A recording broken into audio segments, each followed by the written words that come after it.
Welcome to The Voracious Reader. I'm Stephanie Foley. I love to read, especially nonfiction books that explore the art of life, the science of afterlife, the nature of reality, and the nation of imagine. Thank you for joining me as I share what I learn and what inspires me from books. Our book today is by a man named David Mezippel, and he wrote Contagious Optimism. He has been contagiously optimistic his whole life through, as he describes himself as someone people seek out for optimism when they need it in life. Recurringly, he's found himself in positions to inspire other people, friends, family members, teachers, co-workers, etc. And so they all encouraged him, write this book, David, you've got to write this book.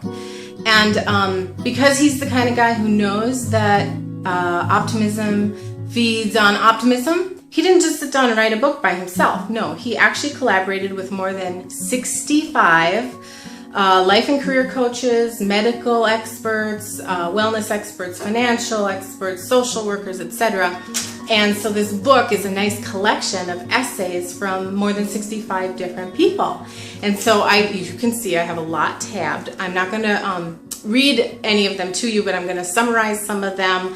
And then for some of them, I'm just going to share what he calls a contagious commitment. And so at the end of each essay, he shares just a quick summary of here's a contagious commitment that you can make to yourself to have more optimism in your life. So to start out, I just want to share a quote with him about what is his key to contagious optimism.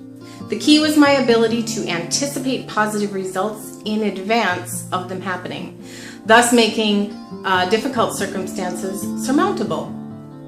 I call this positive forward thinking. The anticipation of positive results I call life carrots. I love that, life carrots.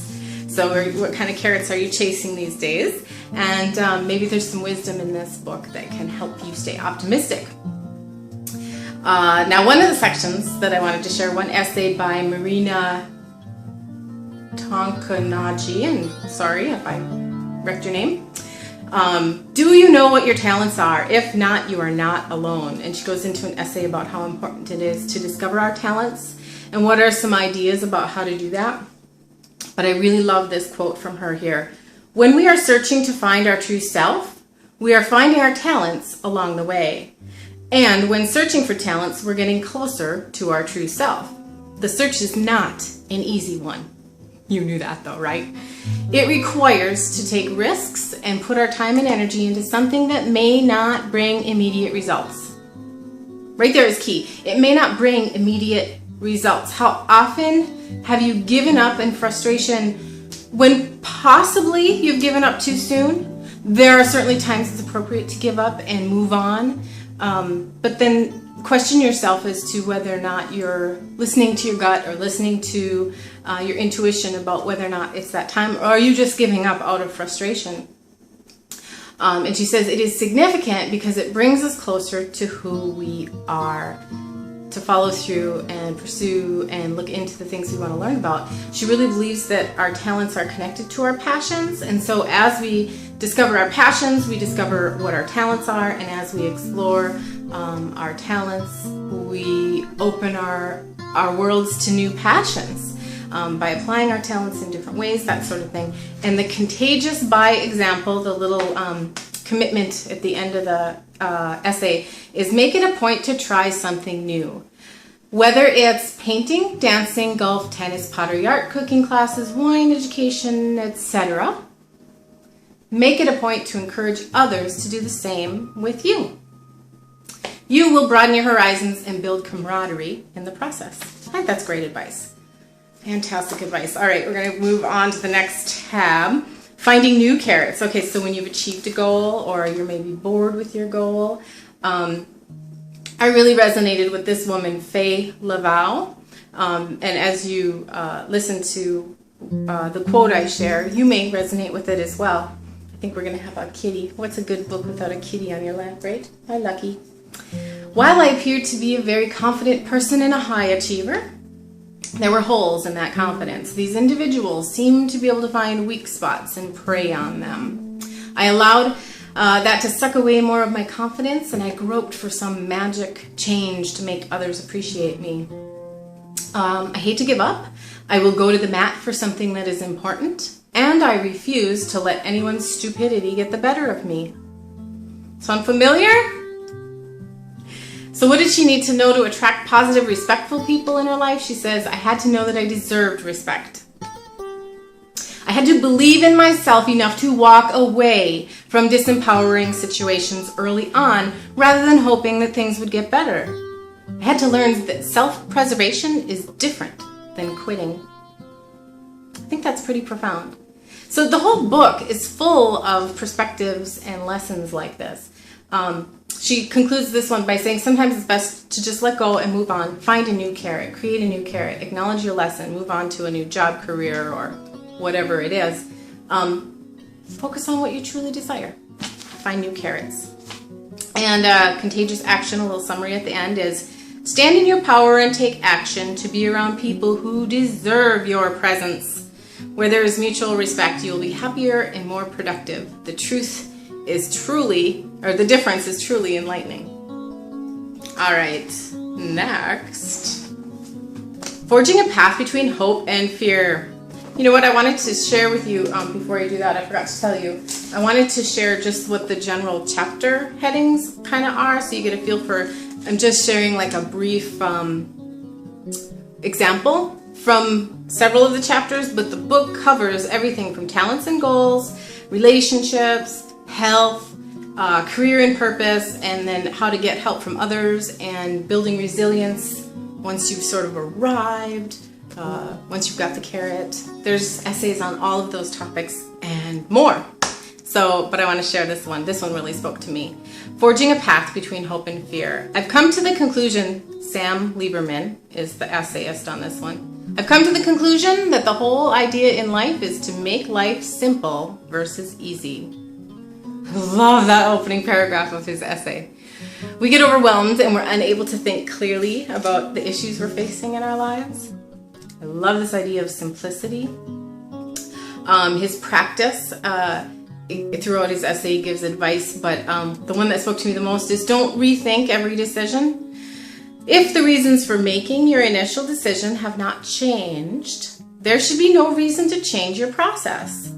If the reason for making your decision has changed, don't be afraid to react. You do not have to dance every dance. I just love that. You do not have to dance every dance. That's so cool. Okay, this is a story I wanted to share with you because it's a good story. Life begins at 65. Here's the really condensed version of Rosemary H., who in her 60s had been a life planner, planned for retirement, followed by the rules, okay? Played by the rules, expected the retirement. As she approached that, her children had various illnesses. In his 30s, one nearly had a heart attack. One had divorce and just problems. And then, helping her family, her children get through that. Then her husband ends up being diagnosed. Here she puts it this way. The biggest story to come down the pike was a surprise visit from the brain tumor fairy. Just for her to even be able to write like that is so impressive. My fun-loving, smart, energetic husband was told that he had an inoperable brain tumor and 6 months to live.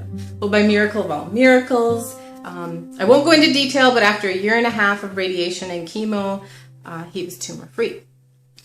Okay, so you can imagine all these things happened to her near the end of work life, the beginning of what's supposed to be retirement. She's approaching 65.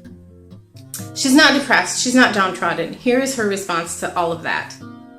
There are many other people out there with stories that are much more challenging and difficult.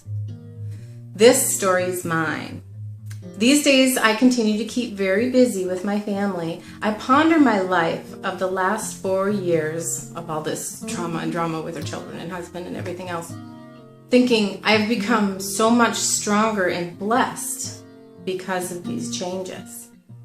So for her to go through all that and then be able to say that as she approaches the milestone birthday of 65, she is blessed because of all of the changes. That is absolutely contagious optimism for sure. You know, folks tend to, the inside of people tends to look at the outside of people. So if the inside of me is looking at the outside of you and you look successful and happy, the inside of me is feeling like, why can't I be successful and happy like that person? And maybe that person is successful and happy because they have contagious optimism, and no matter what curveball life has thrown them, they've chosen to find the blessing in it, to find the gift, to make the best of it. So the contagious summary at the end here is, it's easy to count your problems. But going forward, every time you mention a problem, also mention a blessing in your life. Just doing that will add light to your troubles and hopefully make them less of a burden. I'm just going to share a couple of the other little contagious insights near the end. This after a person had an experience with a homeless person that changed their perspective on things. By simply pondering what is good in your life every day, you will find that you are more productive, more relaxed, and more appreciative of your life, regardless of what you are balancing at the time. So just to give you an example, each section is an essay. It's not very long. So it's going to be one of those books that's really great to have by the bedstand or in the library or wherever in your house you might need to just read for a little short time. Maybe you're waiting for the school bus and the kids are coming off or whatever. Grocery store. I bet you could stand in the grocery store while you're waiting in line. Anyway, it's that kind of a setup, so it's very easy to read, and I wouldn't recommend trying to sit down all in one sitting and read it. I did a little bit too much of that, I think, on this one. But I couldn't wait to do it for a voracious reader, and my integrity wouldn't allow me to actually do this video until I read the whole book. So I maybe overdosed a little bit. All right, you learn a lot when listening to people. Always keep your ears open. You never know the impact they will have on your life. After an essay about the keys to success and how meeting somebody helped change the route of a person's life and how it was going. So listen. Let's see, the next time you feel that your life is falling apart, ask yourself whether or not it might be falling together. I just love that. What if it's falling together instead of falling apart? Sometimes you've got to lose everything you think you need in order to receive what you really deserve.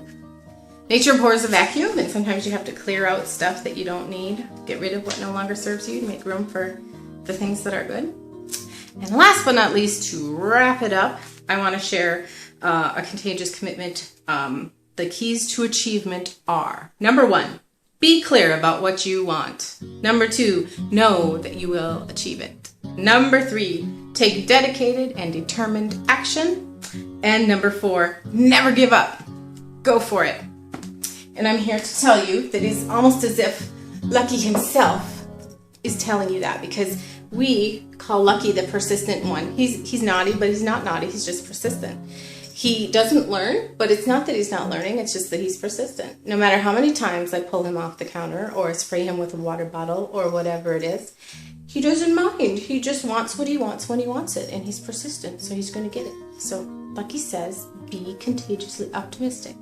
Thanks for joining me today on this Voracious Reader. We'll talk again soon. Create a great day.